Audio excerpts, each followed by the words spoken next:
Welcome to Hannity. Tonight, as terrorist acts are committed around the globe almost every day by Islamic extremists, President Obama and members of his administration, they have gone to great lengths to deny the rise of radical Islam. I don't quibble with labels. We do ourselves a disservice in this fight if we are not taking into account the fact that the overwhelming majority of Muslims reject this ideology. Violent extremism is something that we want to be focused on, and it's not just Islamic violent extremism. We're going to focus on all the different kinds of extremism with a heavy focus on people who do this in the name of Islam. We would say falsely in the name of Islam, but there are other forms of extremism that are also important. Let's make two things clear. ISIL is not Islamic. No religion condones the killing of innocents. Now, late last week at the National Prayer Breakfast, President Obama thought it was appropriate, though, to lecture Christians. All right, let's watch this. We see ISIL, a brutal, vicious death cult that, in the name of religion, carries out unspeakable acts of barbarism, terrorizing religious minorities like the Yazidis, subjecting women to rape as a weapon of war, and claiming the mantle of religious authority for such actions. And lest we get on our high horse and think this is unique to some other place, remember that during the Crusades and the Inquisition, people committed terrible deeds in the name of Christ. In our home country, slavery and Jim Crow all too often was justified in the name of Christ. So this is not unique to one group or one religion. There is a tendency in us, a sinful tendency that can pervert and distort our faith. All right, joining us now with reaction, the author of the brand new book, Countdown to the Apocalypse, Why ISIS and Ebola Are Only the Beginning, Dr. Robert Jeffries, Fox News senior correspondent Geraldo Rivera, and our good friend and author of the book, Blind Conceit, Politics, Policy, and Racial Polarization, Moving Forward to Save a Nation. Star Parker is with us.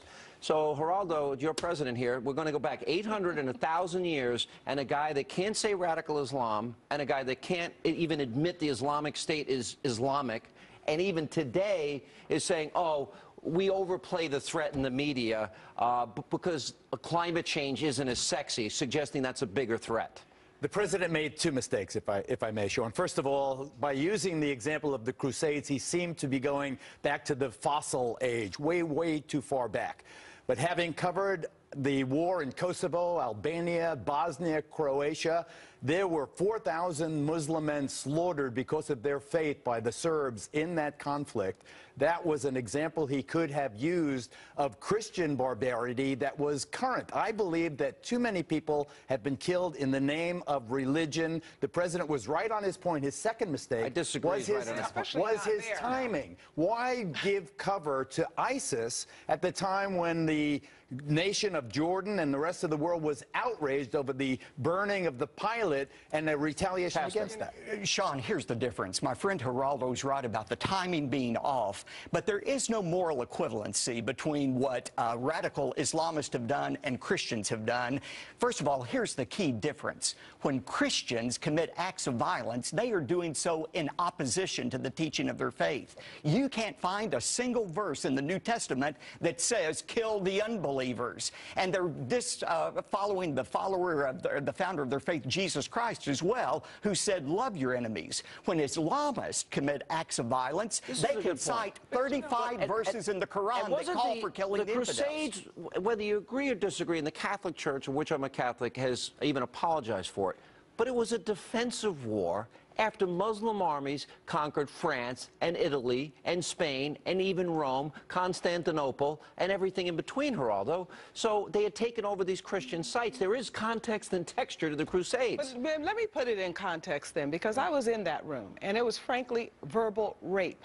Because oh, yeah. Really? We were not expecting it. Yikes. Nobody wanted it. Yikes. It was horrible to sit through, and after it was over, we all felt like crap. Because let me tell you why we were all there. That's a harsh term. That's harsh. Verbal rape is what it was, because he pulled the air out of the room. There were 4,000 people there to unify. the question on the table was, can these three major religions get along? Can the Jew, can the Muslim, can the Christian? They came together to pray. What made it worse is my title of my book, Blind Conceit.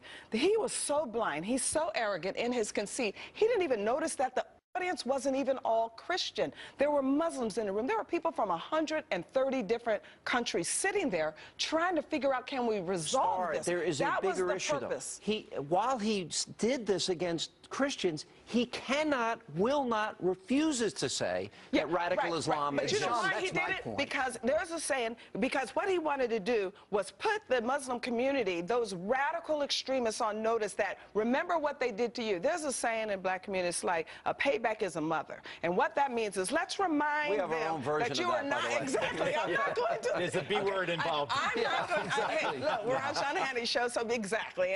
But you're absolutely right. He was trying to disrupt what was going on there. Remember what happened. We had a rabbi open in prayer. The King Abdullah himself was supposed to be there to speak. The Pope weighed in. We were talking about being in that room for unity, and what he did was say, don't ever forget the past, guys. Keep doing what you're doing over there in the Middle East. That's what his message was. An interview with the Vox.com that the president gave. It was released today, but he did the interview about a month ago. He did it back in January. He says two things in this interview that he actually suggested that what happened at the kosher deli in Paris was a random act, and then he also went on to blame the media, saying that that climate change suggested that that was more dangerous than terrorism. Listen to at least one of these thoughts here. It is entirely legitimate for the American people to be deeply concerned when you've got a bunch of violent, vicious zealots who behead people or randomly shoot a bunch of folks in a deli in Paris. It is right and appropriate for us to be vigilant and aggressive in trying to deal with that. The same way that a big city mayor's got to cut the crime rate down if he wants that city to thrive. Pastor, what happened in that deli wasn't random, and nor is climate change a bigger threat than terrorism. Absolutely not. Look, I was offended as a Christian by what the president said, but I'm alarmed as an American that we have a president who will not acknowledge the severity or the source of this real threat against us. Look, you cannot understand radical Islam until you understand their deep hatred for the nation of Israel. I hear people talk about, well, we need to fix Islam. We need to reform Islam. You're not going to fix the foundational hatred they have to Israel. He's right, Geraldo. But the pastor, for all his eloquence, cannot deny that more people have been killed in the name of religion than almost any other. Right now, the issue is radical. No, actually, secularism kills more. No, actually, listen, Christianity actually civilized men and boys in graves in Srebrenica. Listen, tens of millions of Hindus were killed by Muslims. And we talk about the Inquisition, Sean. Over 2,200 years, 450 years of the Inquisition, 2,200 people were killed. I don't know but you know what, the bigger question on the table now let me give Star the last word because we're running out of time. The bigger question on the table right now is that we are in chaos around the world, and we need a leader that is willing to stand up and say, this must stop. We need a leader who will identify it for what it is today, not Geraldo, do you agree with what she's saying? Today. You have to. I think you have to identify it. Why broaden the discussion to a general condemnation of the president when you have two specific criticisms? Because he's the leader. His timing on this issue was horrible. Hang on, His timing was horrible. And he used his argument was wrong. No, it was teleprompted, and he knew exactly what he was saying. And what was really interesting is the Christians in the room stood up. All right, we got to break. Geraldo, why will he meet with Muslim leaders? See, I'm a Catholic and a Jew. I'm perfect for this. Why will he meet with Netanyahu when he meets with Muslim